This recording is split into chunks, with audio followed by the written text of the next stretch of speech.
भारतीय न्यूज़, सीधा, सटीक और निष्पक्ष। जिंदगी का रंग स्वरूप खूबसूरत रहे, हर इंसान खेले कूदे और तंदुरुस्त रहे। इसी अंदाज के साथ मैं सौभाग्या कौशल स्वागत करती हूँ हमारे पेशकीमती कार्यक्रम अंदाज़े खेल में।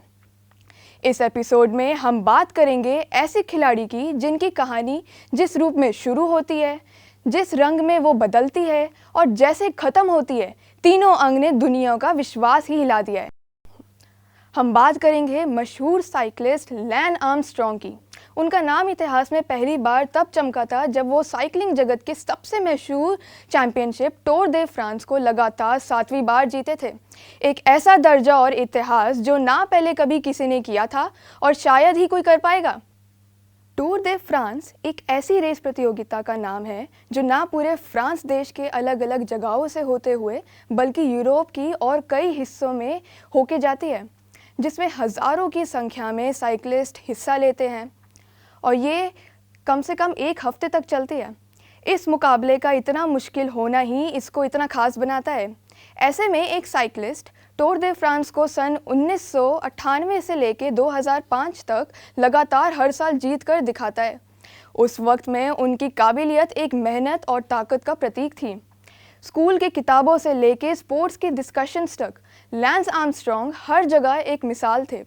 चांद पर पहला कदम रखने वाले व्यक्ति नील आर्मस्ट्रॉन्ग के बाद सबसे मशहूर जो आर्मस्ट्रॉन्ग थे वो यही थे। एक तरफ वो साइकिलिस्ट थे जो कई साल की कड़ी मेहनत के बाद भी टूर दे फ्रांस में कोई जगह नहीं ले पाते थे, उस मुकाबले को जीतने का सिर्फ सपना ही देखते रहते थे।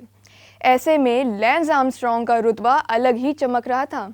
उनकी कामयाबी पर हर जीत के साथ संदेह और विचार बदलते रहते थे, मगर उनका जीवन कहानी की शुरुआत से ही उनकी मेहनत दर्शाती थी। लैंस आर्मस्ट्रॉन्ग का जन्म 18 सितंबर 1971 में अमेरिका में हुआ था। 16 साल की उम्र से वो अपने साइकिलिंग करियर के लिए तैयार और जागरूक थे। वो साल 1979 और 1990 में एक ट्री एथलीट की तरह अपना नाम बनाते हैं और 1992 से अपना साइकिलिंग करियर मोटोरोला टीम के साथ शुरू करते हैं। सन 1996 तक वो कुछ छोटे बड़े मुकाबले जीतते हैं और पहली बार टूर दे फ्रांस के स्टेज 18 में शामिल हो पाते हैं, मगर उनकी ये खुशी ज़्यादा देर नहीं रहती। वो ना ही स्टेज जीत पाए और जल्द ही उन्हें कैंसर के चलते साइकिलिंग का दौर अपना छोड़ना पड़ा। अपने दर्द भरे दौर में भी लैंस आर्मस्ट्रॉन्ग अपने नाम के साथ एक संस्था शुरू करते हैं जो बाकी कैंसर मरीजों की सहायता करती है। 2 साल बीतने के बाद लैंस अपने आप को साइकिलिंग जगत के लिए तैयार करते हैं और इस साल वो 1998 में वो अपनी खेल में वापसी करते हैं और उसी साल से उनका इतिहास रचना शुरू होता है। आने वाले 7 साल वो हर साल टूर दे फ्रांस में आते हैं और जीत हासिल करते हैं और उनकी हर एक जीत उनकी पिछली जीत से और ज़बरदस्त मानी जाती है। जहां उनकी शुरुआती जीतों ने लोगों को हैरान किया, उनकी आज की जीतों ने लोगों को शक और संदेह में डाल दिया। इसके बाद ही उन्होंने खुद को रिटायर कर दिया। उनका बस ये कहना था कि वो अपना सर्वश्रेष्ठ खेल प्रदर्शन कर चुके हैं और वो अब ऐसे ही इतिहास में रचना चाहते हैं। मगर उनका फैसला ज़्यादा देर तक नहीं टिका। साल 2005 में वो रिटायर होके 2009 में वापसी करते हैं टीम रेडियो शैक के साथ और टूर दे फ्रांस में तीसरे स्थान पर आते हैं और साल 2011 में फिर से अपनी रिटायरमेंट जाहिर करते हैं। इसके बाद लैंस आर्मस्ट्रॉन्ग तो खेल से दूर हो गए, मगर 1999 की जीत से लगे डोपिंग के चार्जेस उनसे दूर नहीं हो पाए। पूरा दशक और धीरो जांचों के बाद साल 2012 में आता है वो फैसला जो ना सिर्फ साइकिलिंग ही मगर सारा खेल समाज से विश्वास उठा देता है। लैंस आर्मस्ट्रॉन्ग अपने सारे करियर के दौरान बेहतर खेल प्रदर्शन के लिए इस्तेमाल होने वाले ड्रग्स लेते थे। ड्रग्स का इस्तेमाल करने के जुर्म में दोषी पाए जाते हैं और उसी रात उनके 7 बार लगातार टूर दे फ्रांस जीतने का खिताब उनसे छीन लिया जाता है। आजीवन साइकिलिंग जगत से बैन भी कर दिया जाता है।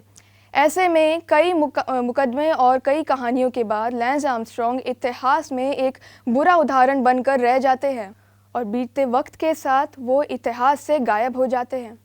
ऐसे में उस घटना के एक दशक बाद भी यही सवाल कायम रहता है, हमें दिखाए जाने वाला खेल अक्सर कितना सच है और खिलाड़ी के मन में खेल को लेके कितना सत्कार है। और क्या शुरुआत और पैसा और ड्रग्स खेलों में इस हद तक आगे है कि जो खेल प्रेरणा हुआ करती थी वो अब कहीं ढूंढने पर भी नहीं मिलती। लैंस आर्मस्ट्रॉन्ग आज भी ज़माने से किसी न किसी रूप में जुड़े हैं भले एथलीट के नाम से और नागरिक के नाम से या उनकी कहानी के नाम से।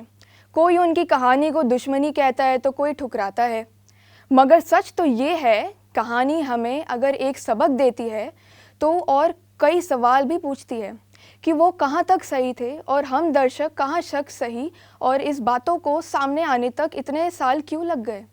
इसी के साथ आपसे हम लेंगे विदा।